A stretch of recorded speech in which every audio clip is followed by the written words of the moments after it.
Monitor చేసుకోండి. కానీ monitor చేసుకొని మళ్ళీ మన వాళ్ళు ఎవరైనా సరే ఏ పార్టీ వాళ్ళు ఇన్వాల్వ్ అయినా లేకపోతే ఇంకొకటి కరెక్ట్ కాదు. ఆ విషయంలో స్పష్టతతో మనం ముందుకు పోతే ఈ 2 విషయాల్లోనే మనం 2,50,000 కోట్ల రూపాయలు లాజిస్టిక్స్ ఖర్చు పెట్టే అవకాశం వస్తుంది. It will be big game changer అని చెప్పి కూడా నేను మీకు అందరికీ తెలియజేస్తున్నా. అదే మరిగా దశ ఇక్కడికి వచ్చినప్పుడు మీరు ఒకసారి చూస్తే కాంప్రహెన్సివ్ పోర్ట్ ఎకోసిస్టమ్, ఇందులో కూడా యాజ్ ఆన్ టుడే 1053 కిలోమీటర్లు నేను చెప్పాను. లాంగ్ కోస్ట్ లైన్, ఒక మేజర్ పోర్ట్ ఉంది, 5 ఆపరేషనల్ నాన్ మేజర్ పోర్ట్స్ ఉన్నాయి, 4 గ్రీన్ ఫీల్డ్ పోర్ట్స్ వస్తున్నాయి. మొత్తం యాజ్ ఆన్ టుడే మీరు చూస్తే గుజరాత్ మొత్తం వాళ్ళ కెపాసిటీ 880 మిలియన్ యూనిట్స్ హ్యాండిల్ చేసే కెపాసిటీ ఉంది కార్గో. మంది వచ్చే కొందికి 2వ ప్లేస్లో ఉంటాం. 2వ ప్లేస్లో మనం చూస్తే 320 మిలియన్ టన్స్ కెపాసిటీ, మనం హ్యాండిల్ చేసి 182 మిలియన్ టన్సే మనం హ్యాండిల్ చేస్తున్నాం. అంటే గుజరాత్లో సగం కంటే తక్కువ. మనం తర్వాత మిగిలిన మహారాష్ట్ర ఉంది, మహారాష్ట్ర తర్వాత మిగిలిన రాష్ట్రాలు ఉన్నాయి. అంటే మనం నెంబర్ 2 అయినా దాంట్లో మాత్రం సగమే ఉన్నాం. అందుకే ఈ పోర్ట్స్ అన్నీ వస్తే మనకు కూడా ఒక మంచి అడ్వాంటేజ్ వస్తుంది. ఇప్పుడు కొత్తగా కట్టే 4 న్యూ పోర్ట్స్ వల్ల ఒక 100 మిలియన్ యూనిట్స్ని మనం అడిషనల్గా యాడ్ చేసే పరిస్థితి వస్తుంది. దిశ ఈ పక్కన మీరు చూస్తే స్టార్టింగ్ విత్ మూలపేట ఇప్పుడు స్టార్ట్ అవుతా ఉంది, కంప్లీట్ అవుతుంది.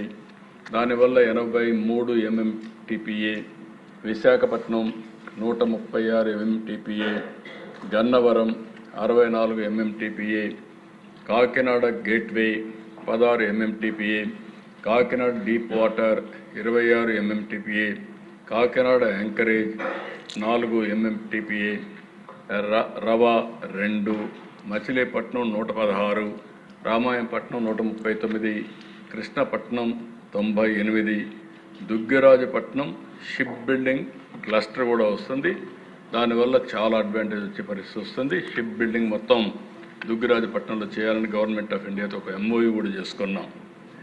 అదే మరిగా దేశ పక్కన ఏ పోర్టు ఫిజికల్ ప్రోగ్రెస్ అవన్నీ కూడా పెట్టాం. చాలా క్లియర్గా రామాయంపట్నం ఏప్రిల్ 26కి, మచిలీపట్నం డిసెంబర్ 26కి, మూలపేట మే 26కి, కాకినాడ గేట్వే డిసెంబర్ 26కి పూర్తి చేయాలని టార్గెట్స్ కూడా పెట్టుకొని ముందుకు పోతున్నాం. ఆ దేశ ఇంకో పక్కన దేశ ఇది modern shipping infrastructure to Boost processing, exports, community development, వీటికి కూడా ఇది ఉపయోగపడుతుంది. అదే మరిగా ఫిషింగ్ హార్బర్స్ ఇవన్నీ వస్తే చాలామంది మత్స్యకారులు కూడా ఉపాధి కలుగుతుంది. మొత్తం మనం చూసినప్పుడు 4 ఆపరేషనల్ ఫిషింగ్ హార్బర్స్ ఉన్నాయి, 2 గ్రీన్ ఫీల్డ్ ఫిషింగ్ హార్బర్స్ వస్తున్నాయి. ఇంకొక పక్క 5 ప్లాండ్ ఫిషింగ్ హార్బర్స్ కూడా కంప్లీట్ చేయాల్సిన అవసరం ఉంది. ఇవి కూడా మనం చూసినప్పుడు ఫేజ్ 1, ఫేజ్ 2 పెట్టుకున్నాం. ఇది కూడా ఆలోచిస్తున్నాం. మనం ఇన్వెస్ట్మెంట్ పెట్టడమే కాకుండా ఈ యొక్క పోర్ట్స్ అన్నీ కూడా ఎట్లా ఆపరేషనలైజ్ చేసుకుంటాం, మత్స్యకారులకు ఎట్లా ఉపయోగించుకుంటాం, అదే సమయంలో చిన్న చిన్న లాజిస్టిక్స్కి ఇదేమైనా హబ్ అండ్ స్పోక్ మోడల్లో మనకు ఉపయోగపడితే కూడా ఆలోచించి దీన్ని కూడా ఆన్ గోయింగ్ అన్నీ కూడా కంప్లీట్ చేసి ఇంటిగ్రేట్ చేయాలనుకుంటున్నాం. ఇది కూడా ఒకసారి మీ అందరికీ ఇన్ఫర్మేషన్ చూస్తే ఇవన్నీ కూడా ఆన్లైన్లో ఉన్నాయి. ఇది ఒక పద్ధతి ప్రకారం మనం ముందుకు పోతాం. నెక్స్ట్ ఇక్కడికి వస్తే అధ్యక్ష inland water ways pouring multi modal connectivity, ఇప్పుడే కావ్య కృష్ణ కూడా చెప్పాడు. ఇవన్నీ మనం చూస్తే ఇన్లాండ్ వాటర్ వేస్లో కూడా మనం ముందుకు పోవడం కోసం అనేక విధాలుగా ఇంత మునుపైతే ఇక్కడ అమరావతి నుంచి మన కృష్ణా రివర్లో పై వరకు స్టీల్ మన సిమెంట్ ఫ్యాక్టరీస్ అన్నిటి కనెక్ట్ చేశాం. అలాంటివి ఈ ప్రభుత్వం వచ్చినా కూడా అవి దెబ్బతినే పరిస్థితికి వచ్చింది. మన దగ్గర బ్రహ్మాండమైనటువంటి కెనాల్స్ అన్నీ ఉన్నాయి. ఒకప్పుడైతే బకింగ్హామ్ కెనాల్ కాకినాడ నుంచి చెన్నై వరకు ఇన్లాండ్ వాటర్ వేస్ ఉండేటివి. దాన్ని కూడా ఒక ఎంఓయూ చేశాం. అది కూడా మూలబడిపోయే పరిస్థితి వచ్చింది. కృష్ణా రివర్ ఇక్కడి నుంచి నాగార్జునసాగర్ వరకు ట్రాన్స్పోర్ట్ చేసే అవకాశం వస్తుంది. ఇంకో పక్క గోదావరి రివర్ ఇటీవల మహారాష్ట్ర సీఎం అయితే గోదావరి నుంచి నాసిక్ నుంచి ఈ గూడ్స్ అని కాకినాడ తీసుకొస్తే బాగుంటుందని ఆలోచించే పరిస్థితికి వచ్చారు. Kakinada canal, Eluru canal, Kommanuru canal ఇలాంటివన్నీ కూడా చాలా ఉన్నాయి. ఇవన్నీ ఇంటిగ్రేట్ చేయగలిగితే చాలా ఇంపాక్ట్ వస్తుంది. ఇది కూడా వర్కౌట్ చేస్తున్నాం. కొంతమంది ముందుకు వస్తున్నారు. అవన్నీ వస్తే తొందరగా టెండర్స్ పిలిచి ఆపరేట్ చేస్తామని చెప్పి కూడా నేను మీకు తెలియజేస్తున్నాం. ఇంకొక పక్కన దిశ ఎయిర్పోర్ట్స్ మీరు ఒకసారి చూసుకుంటే 6 ఆపరేషనల్ ఎయిర్పోర్ట్స్, ఒకటి అండర్ కన్స్ట్రక్షన్ విశాఖపట్నం. అదే కానీ ఆ రోజు ప్రభుత్వం కంటిన్యూ అంటే 2020-21 పూర్తయ్యేది.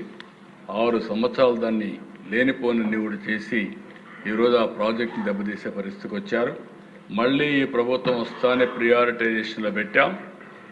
విశాఖపట్నంలో ఎయిర్పోర్ట్ రేపు రాబోయే ఆగస్టుకంతా 2026 ఆగస్టుకంతా విశాఖపట్నం ఎయిర్పోర్ట్ ఆపరేషన్లోకి వస్తుంది. అది కంప్లీట్ చేస్తామని చెప్పి తెలియజేస్తున్నాం. అది పూర్తి చేయగలిగితే అక్కడ ఎంఆర్ఓ వస్తుంది.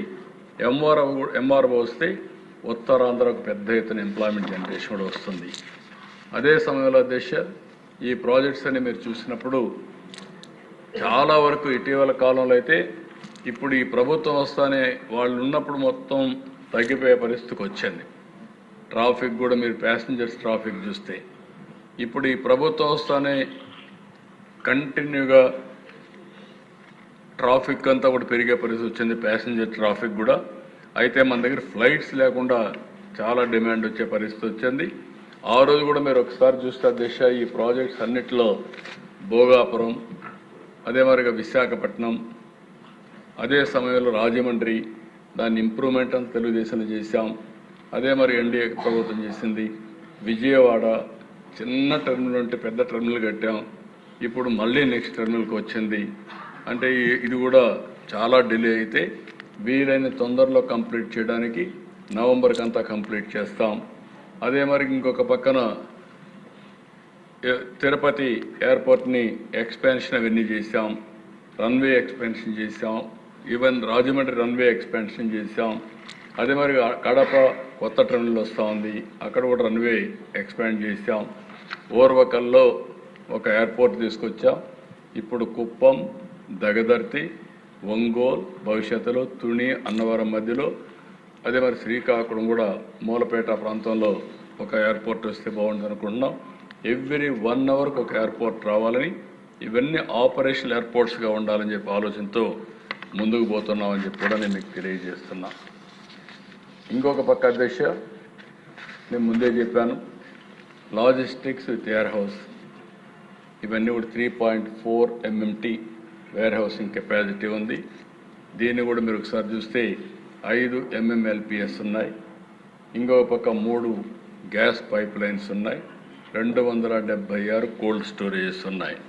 ఇది కూడా మ్యాపింగ్ చేస్తున్నాయి. Annual cargo handle of all our ports అయితే 183 MMTPA.